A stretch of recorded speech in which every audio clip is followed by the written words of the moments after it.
Hello மக்களே, பொங்கல் வந்துருச்சு. நம்ம வீட்டு வேலையை ஆரம்பிச்சிட்டோம்.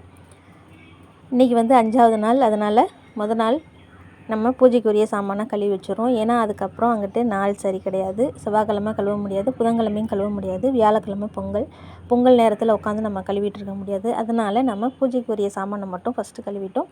இன்றைக்கி நம்ம வந்து ஆரம்பிச்சிட்டோம். இன்றைக்கி ஆரம்பித்தோம் அப்படின்னா தொடர்ந்து நம்ம செஞ்சுக்கிட்டே இருக்கலாம்.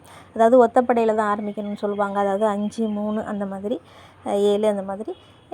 இப்போ நம்ம வந்து 5ஆம் நாள்லேருந்து ஆரம்பிக்கிறோம். இது வந்து நம்மளோட காலங்காலமாக நம்ம செஞ்சுக்கிட்டு வர்ற ஒரு வழக்கம்தான். முன்னாடியெல்லாம் வந்து இப்படி தான் கிராமங்களில் செய்கிறது வழக்கம். உடர் அடித்து வீடு வாசலாம் சுத்தம் பண்ணி, முன்னாடியெல்லாம் சாணம் போட்டு மொழுகிறது, புது மண் பூசி சுவரெல்லாம் பூசி கோலம் போடுவோம். இதெல்லாம் முன்னாடி செஞ்சுக்கிட்டு இருந்தோம். இப்போ அதெல்லாம் மாறிடுச்சு. இப்போ கிராமங்களில் கூட இப்போ யாருமே வந்து இந்த பொங்கல் வேலைகள் வந்து செய்கிறது கிடையாது. மேக்ஸிமம் வந்து ஆள் வச்சு தான் செய்கிறாங்க. கிராமங்கள்லேயே இப்படி இருந்துச்சுன்னா டவுன் நினச்சி பாருங்கள். ஆனால் சில பேர் வந்து செஞ்சுக்கிட்டு தான் இருக்காங்க. இன்ன வரைக்கும் அந்த பழைய விஷயங்கள் அப்படியே கடைபிடிச்சிக்கிட்டு வர்றாங்க. ஆனால் சில பேர் வந்து செய்கிறது கிடையாது. நேரம் இல்லை அப்படின்னு சொல்லிட்டு, நேரம் இல்லாமல் கிடையாது, அவங்களுக்கு செய்கிறதுக்கு விருப்பம் இல்லை, அதனால் நேரம் இல்லைன்னு சொல்லிட்டு அவங்க எஸ்கேப் ஆகிடுறாங்க.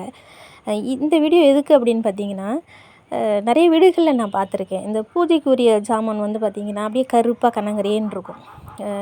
அதாவது அது எப்படி இருக்குது பார்க்குறதுக்கு அப்படின்னா, நம்ம வந்து குளிக்காமே புது ட்ரெஸ்ஸே போட்டுக்கிட்டு போகிற மாதிரி, நம்ம வந்து தட்டை கழுவாமே சாப்பிட்ற மாதிரி.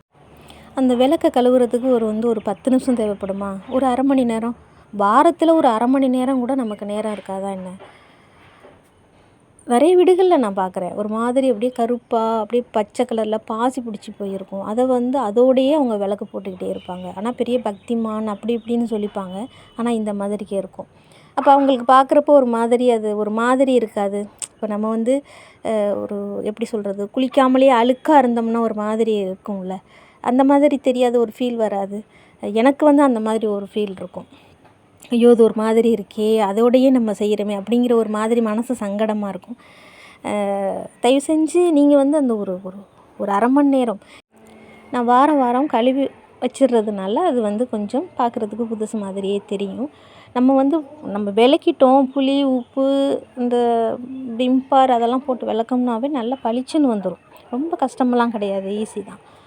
போட்டு விளக்குனா நல்லா வந்துடுது பளிச்சுன்னு. அதனால் நம்ம கழுவ தான் அது வந்து நம்ம நல்லா பளிச்சுன்னு புதுசு மாதிரியே. நம்ம கழுவாமல் விட்டுட்டோம்னா அது பழசு மாதிரி தான் இருக்கும்.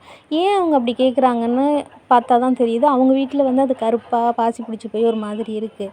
அதனால தான் அவங்க வந்து இங்கே வந்து பார்க்குறப்ப கேட்குறாங்க, இது வந்து புதுசாக இப்போ தான் வாங்கினீங்களான்னு கேட்குறாங்கன்னு நான் அப்புறம் தான் புரிஞ்சுக்கிட்டேன். ஏன்னா அவங்க வாங்கி வச்சதோடு சரி, அதுக்கப்புறம் அவங்க கழுவவே மாட்டாங்க போல இருக்குது.